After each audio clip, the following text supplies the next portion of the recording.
Hi, my name is Jared, also known as Bushwhack18. I stream on Twitch every Wednesday, Friday, Saturday, Sunday. I love tech. I'm a total tech nerd. And today we're going to talk about the LG C9 OLED TV and why, if you think outside the box, this thing makes a great PC monitor. I have one in front of me right now. I've been using this for about a month as a PC monitor. First things first, it does sit on my desk. It does. It's about, I can reach out. I'm not touching it. It's probably 3.5 feet away. I have the 55-inch version. Okay. There's a lot to talk about with this because I've seen a lot of YouTube videos on the LG C9. I've seen a lot of gaming monitor videos, but I've only seen maybe one or two that do a halfway decent job of explaining this thing from a PC user's perspective on a daily basis, and the positives and negatives, okay? And why you should even consider it in the first place. Why you would even want one of these things. Okay, so like the first question would be, just as a monitor, how does it do? As a monitor, it does spectacular. There's a few reasons for that. It looks great. This OLED technology, because you can get the perfect black, is going to look better than just about any PC monitor out there. I think there's a couple OLED PC monitors on the market, but they're pretty expensive, if I'm not mistaken. But if you're like in the price range for a super elite gaming monitor, we're talking over $1,000. If you're looking for one of those HDR 1200 hertz ultra wides from Asus, if you're looking for a PG27UQ, the 27-inch 4K 144 hertz monitor, if you're looking for a BFGD, I think that this is a better option over all of them. Even if they all cost the same amount of money. I could make that argument. But this thing is cheaper. Well, we'll get into that. So, as a PC monitor, it does great. The reason is it's super responsive, super snappy. And it looks great. At first I was wondering, would this be too big, too close? No, not at all. If you're going strictly competitive, if you're playing some real competitive CSGO, you probably just want a 25-inch 240 hertz monitor because you're looking for every advantage.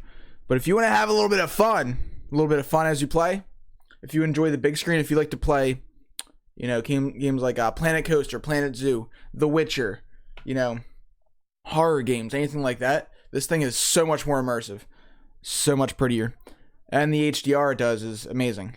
So the reason this thing burst onto the scene as potentially a good PC monitor is the introduction of HDMI 2.1. When we go and look at previous TVs, they had HDMI 2.0B, which had just about enough bandwidth to get you 4K at 60 FPS. That's it. So this is one of the first TVs to have. Actually, I think LG is the only people that are doing it with every single port.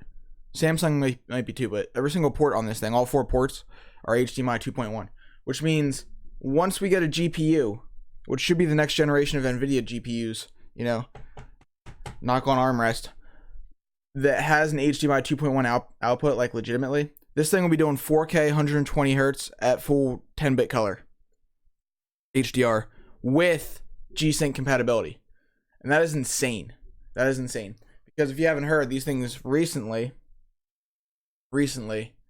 got a G-Sync firmware update. So they don't have the chip, the chip that actual G-Sync monitors have in it, but HDMI 2.1 comes with a spec for what's called VRR, variable refresh rate. And it seems like NVIDIA is just taking advantage of that with a firmware update. They talked to LG, and this is making their G-Sync compatible list, which means they've certified it as a really good gaming experience with the variable refresh rate. And for those of you that don't know what that does is keeps a nice smooth experience. Okay, when you get a lot of fluctuating frame rates, particularly around that 60 hertz mark, you get what's called a screen tearing, where you get these fast little lines go across the screen that interrupt your immersion, your gameplay experience. They can kind of stop you from seeing which enemy you're trying to shoot at for a second, like a little bit of a distraction. This thing matches the refresh rate of the TV with the refresh rate of your GPU, so there's no screen tearing, essentially. It's all one smooth experience. So if you go from 40 FPS to 45 to 50 to 55, it's all smooth. It looks smooth. The range The G-Sync range on these goes anywhere from 40 hertz all the way up to 120 hertz. Okay. Right now, you're not gaming at 4K 120 on these. You just can't do it. We just don't have a device that will output that at the moment. But in the future, you will be. At least LG promises. LG promises. So hopefully they can keep up with that promise. What are we talking about here? Okay, so G-Sync. Refresh rate.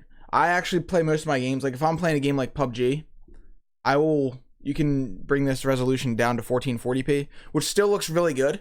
It looks even better if you sit a little bit further away. And I play at 120 FPS. Because you can do that. You can hit 120 FPS at either 1440p or 1080p. And also HDR works wonderfully in both of those. Okay. Works great. That was a question I had going into this. Would HDR work with the lower resolution, higher refresh? It does. It does. And G-Sync still works. It's a very smooth, awesome experience. When you combine that with the input lag and response time of these things. So you might be thinking, TV, we have a high level of input lag. That's a dying view, I think, because in recent years, TVs have gotten really good. If you look at the input lag, this thing has about, when you're running 4K 60 FPS, this thing has about 13 milliseconds of input lag. All right, which is really good for 60 hertz. Really good.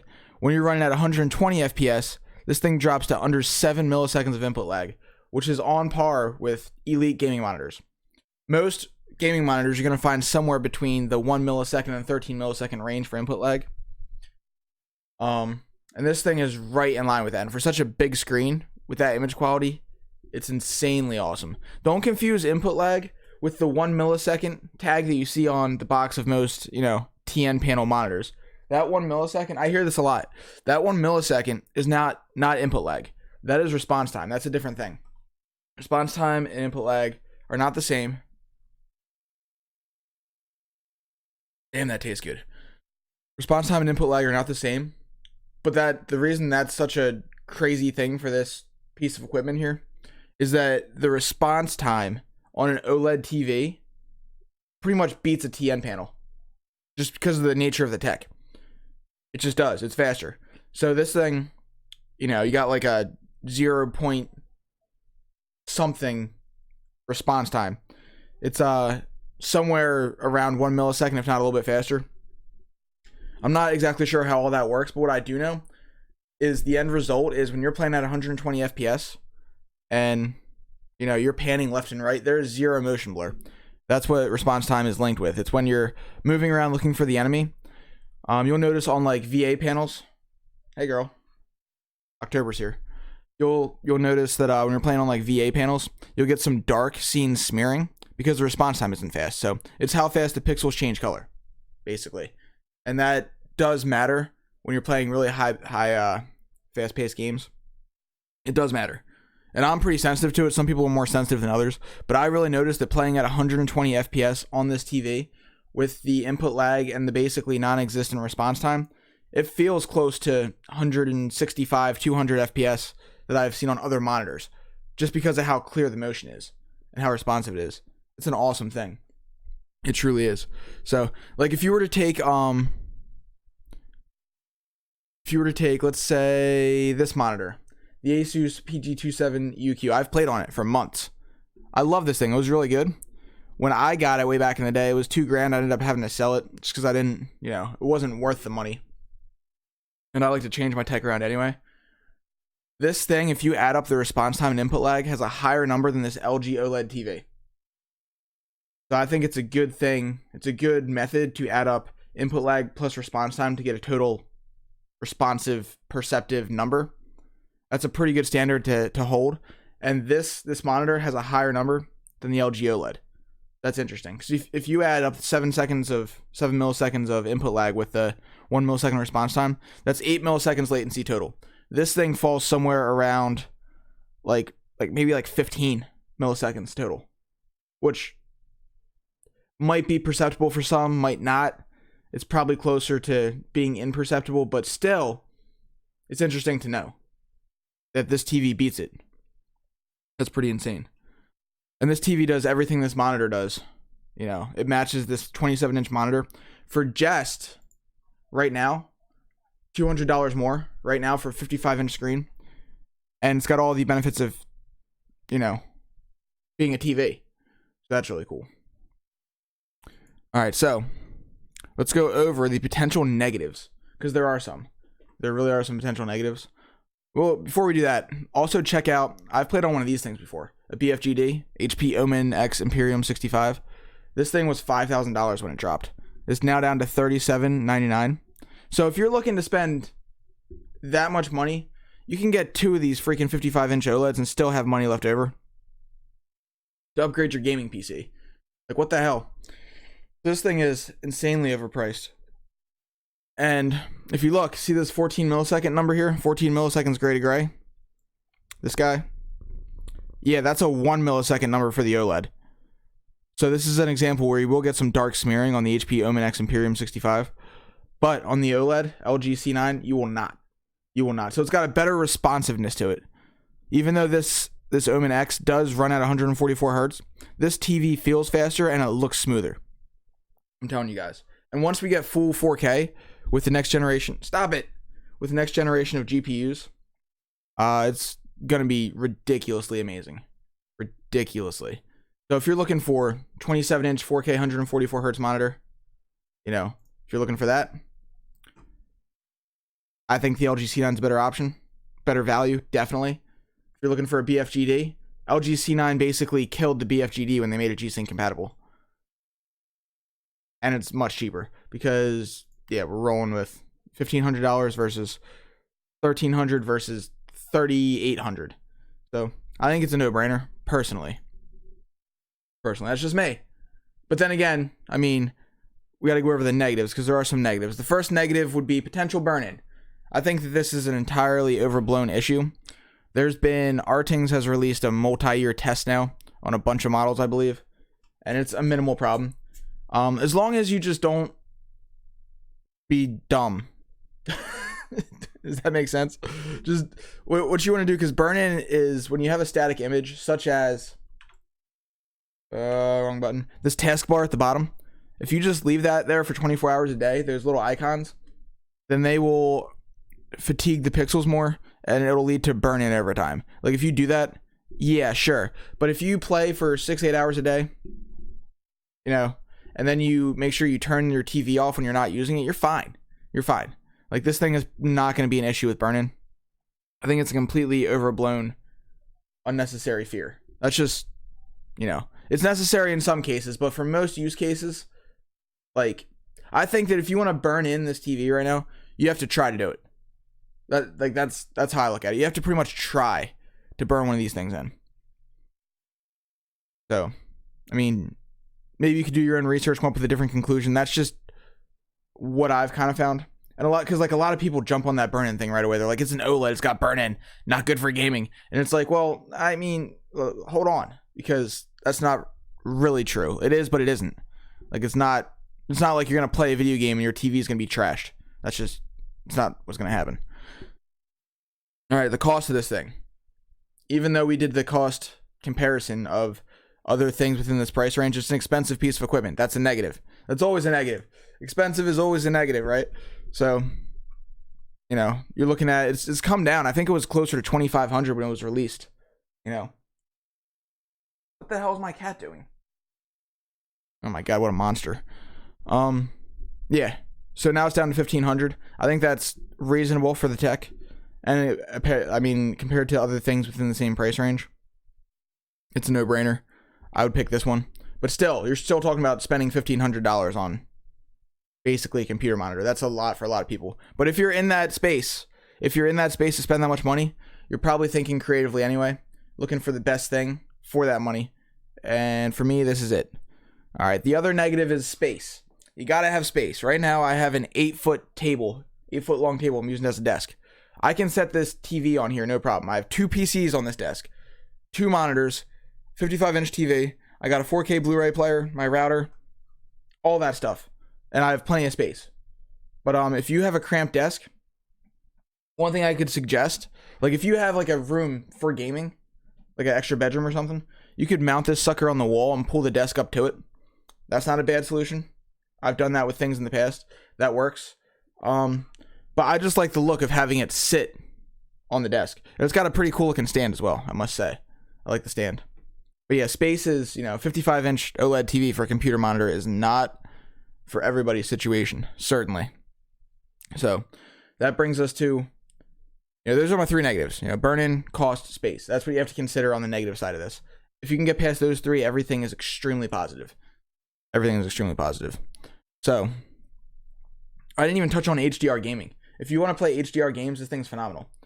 It gets about 800 nits bright, which isn't as overall bright statistically as, say, a 1000 nit, screen. Like the 4K HDR 144 hertz monitors, they get 1000 plus nits, but they don't get nearly as dark. This thing, OLEDs get truly, truly black. The pixels shut off. So that contrast makes the image so much better, just from default. So these inherently don't have to get as bright. They just don't, for it to be an amazing picture. So HDR gaming works well. It works well with variable refresh rate too. It works well with the G-Sync. That's very good to know. It works well in all resolutions I've tried with all refresh rates. So all that is really good on here. If you like your HDR gaming, definitely consider that. So now the other things that aren't really necessarily PC monitor related, but important to this TV is that it's not a freaking monitor. It's a TV. So for bonus, you're getting a smart TV. This thing has great smart TV tech built in. It's fast, great. It's got a great processor in there to go through the different apps and whatnot. It's very fast, very snappy. You get this cool remote that you can use as a mouse on the screen. I love this thing. Another thing is, if you're considering a fancy audio setup for your game room, a TV is a much easier way to go than a monitor. I've had trouble with monitors in the past getting proper audio out of the ports, because monitors aren't built for that theater type setup. This TV is a seamless transition. I just plug my soundbar, my Sound Blaster X soundbar into the optical port, and I get Dolby audio processing right from the TV on just about anything I watch. And then also that same soundbar is plugged into my PC so that I can get PC audio, music, whatever. So the TV makes that complicated audio setup just a little bit more simple. It gets really hectic with the monitor sometimes. And also what you got to consider is connectivity. Most monitors do not have 4 ports, 4 HDR capable ports. This thing has 4 HDMI 2.1 ports. I could have a PlayStation, an Xbox, a PC, and a 4K Blu-ray player hooked into this thing all at once and just switch the input on the TV, play whatever I want. Monitors aren't always that simple. Like a lot of times, at least the high-end monitors, they have maybe like a display port and then an HDMI. And you got to switch some inputs sometimes. But if you have a lot of things to plug in, TV is the way to go. Why not find a TV that is also an amazing PC monitor? So those are my thoughts. I think we touched on just about everything I wanted to talk about. If you guys have any questions, I'm very open to answering them. And I'm such a nerd. I love talking about this stuff. So even if you want to talk about it, hop on my Twitch, hop on my Discord. The links will be in the description. Remember, I stream every Wednesday, Friday, Saturday, Sunday. Look forward to seeing you guys. And if anyone tries this, if anyone else tries this as a PC monitor, I want to know your thoughts, because I don't know too many people out there that are doing this. But I think that A, if you're gonna put that much money into it, you should. And B, I think this is gonna be a growing trend, because screens seem to be on the up and up, a little bit bigger and bigger. So, and I think that inherently, because of the production, the way these things are produced, TVs are always gonna be a better value than monitors. Because they're mass produced. There's more of them. LG makes like a ton of these things every year in the 55-inch size. They're cheaper to produce. All right. So, like I said, hit up the description. I'll see you on Twitch, see you on Discord, and hopefully we'll be making some more content soon. Thanks everybody for watching. Peace out.